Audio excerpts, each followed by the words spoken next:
Are you going to be prepared to put one way there? Well, sometimes things reverse themselves in football. The last time Scotland played at Anfield, they got the result.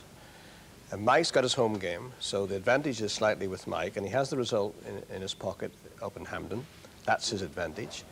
Jock's advantage is that his team now are going to battle all the way. They know what they have to do. They came to Belfast in a similar situation before, and they had a 0-0 draw. I would go for a draw for this game, and Scotland to play in Oceania. Right, a little bit. Mike, any reaction to that? I saw a little raised eyebrow, at least. No, football is a very, very funny game, and you know, it's okay. We can all try and predict results, but there's no way you can do that. And it's all going to be on the night. And if Wales can recapture the performances that they gave at Hampden and against Spain at Wrexham, then I feel that our chances will be very good. But we will have to play as good as if we're going to get a win. Of course. I saw Bobby just put his... Well, I just think that the teamwork of Wales plus use and rush, any country that's got a use and a rush have always got a chance of winning, and Jock knows that. Yes. Well, he nodded. He nodded.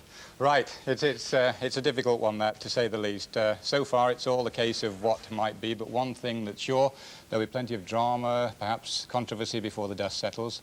And especially, I think, in that Wales-Scotland game. After all, it's a similar situation to 8 years ago, as one of our viewers, Mr. Colin Harris from Tidworth, recalls. World Cup Qualifier in 1978. I believe it was at Anfield, he says, when Joe Jordan handled, possibly, and Scotland were awarded the penalty. And Colin finishes, I travelled to Cardiff Tuesday, hopefully the same result. So here we go. Our memory match this week, October the 12th, 1977 at Anfield, Wales versus Scotland. At stake, just one place in the 1978 World Cup finals in Argentina. Thomas with the long one, McQueen watching that. Toshak nowhere near it.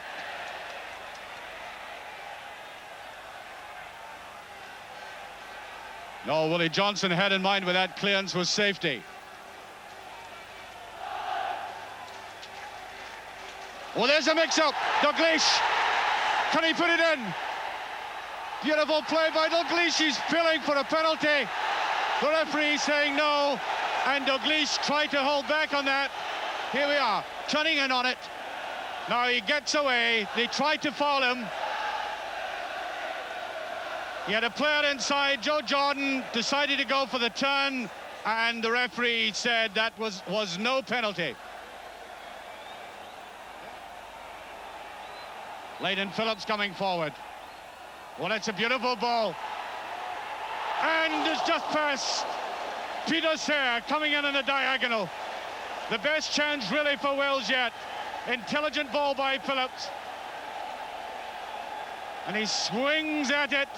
And just beyond Alan Ruff. And for Scotland's sake, thankfully, the goal.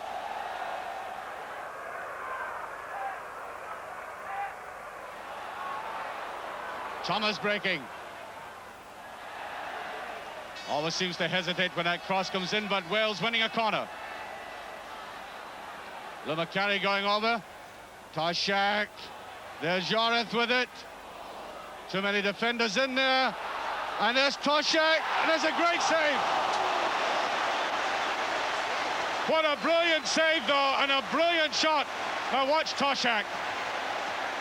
What a superb player he is. Brings it down, sees the chance, and how Alan Ruff saves Scotland there. Don Masson taking this. Oh, that's there, almost off the line. There's McCarry there. And there's Dalglish. There's Gordon McQueen. Can't go in, no. Incredible misses. Now Hartford. Once again, the floaty pass. Willie Johnston. Still held out by the Welsh. How they kept it out, I'll never know. Watch it all again. Quite incredible sequence of incidents. It's, I think, Brian Flynn, it was back on the line. Superb defensive work, and look at Kenny Dalglish this time. And there was Gordon McQueen just underneath it, and he couldn't put it away. Johnson with it. Jordan's there. Feels surely a handball. Penalty kick. It's a penalty kick to Scotland. Watch it. Up goes the hand and the punch, if ever there was one. Don Nesson to take this penalty, and I think he's aware of the significance of it. Masson to take it, and he's done it! He has done it, and the Scottish supporters are going mad. That is the scoreline. You have never heard noise like this in all your life. 4 minutes left. There's McCarry in there. There's Jordan, and it's just in. He really almost took Di Davis on. Again, Johnson causing difficulties with this long throw. The overhead kick, and Davis was just there. Willie Johnston. In it goes to Dalglish. Lou McCarry supporting. There's an overlap. Martin Buchan. Good running by Buchan. Read it well. There's Kenny Dalglish in there. Oh, what a goal! Oh, yes! That does it!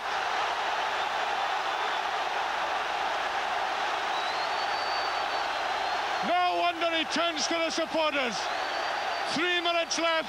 2-0 for Scotland. Watch the goal again. Jock. Kenny Dalglish goes right in behind the Martin Buchan cross, puts it well away. The hero of Liverpool has done it for Scotland.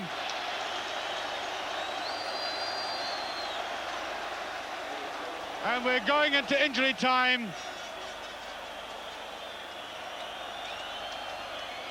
Lou McCarry, Kenny Dalglish. Here's Dalglish going, needs a touch. And it was Jones across there. Referee looking at his watch.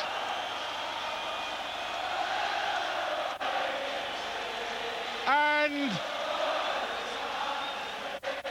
he's waving, and there it is! There it is, the final whistle's gone. So, for the second successive time, Scotland have qualified for the World Cup finals. The final score, Wales 0, Scotland 2. And Argentina, here we come. Well, that game was 8 years ago, and it's still arousing some interest, smiles, and a few shaking heads. Mike, England, Wales wouldn't want a decision like that, would they, on Tuesday night? No, I think the referee was the only person who thought it was a handball. But, you know, that's history now. That's 8 years ago, as you've just said. You know, Tuesday is the match, and that's what we're looking forward to. One thing, Jock, that game shows is the incredible atmosphere generated. I mean, obviously we saw the Scottish flags at the end there, but you're going to have to put up with a tremendous Welsh fervour, aren't you? Yeah, well, we think so. There'll be a lot of Scottish fans there too. I think Wales lost their chance in that game by taking the game out of Wales and taking it to England. I think they've done the same again. They had a good advantage playing at Wrexham, and they took it to Cardiff instead of Wrexham. I think Mike's smiling at that. Yeah, because I don't think Mr. Stein realises that Wales had to play it out of England because there was a ban. That's the only reason. And he also said that Rush and Hughes couldn't play together. And he tried that before we played Scotland. And, you know, I think he's trying a psychological bit again. You know, it's a good try, Jock. Down here in Just show you, see, there's a fight on 3 days before the match. We won't decide it anyway, Mike. The players on the field. Exactly, yeah. Bobby, you're saying just 3 days before the game? Well, there's a fight on already, and it's 3 days before the match. It's going to be one of those lovely evenings. Billy, what was your reaction to that game? The league and the Thistle are at it there, I'll tell you. But my reaction to that game was simply that they got a break, and you have to have breaks in football. And Scotland took advantage of it. Good luck to them. And if whoever gets the break down in Cardiff, good luck to them. Yes. Well, that's one memory match which most of us recall. Coming up now, another which has a special place in record books, I'd guess, for all time. It happened in September 1885, almost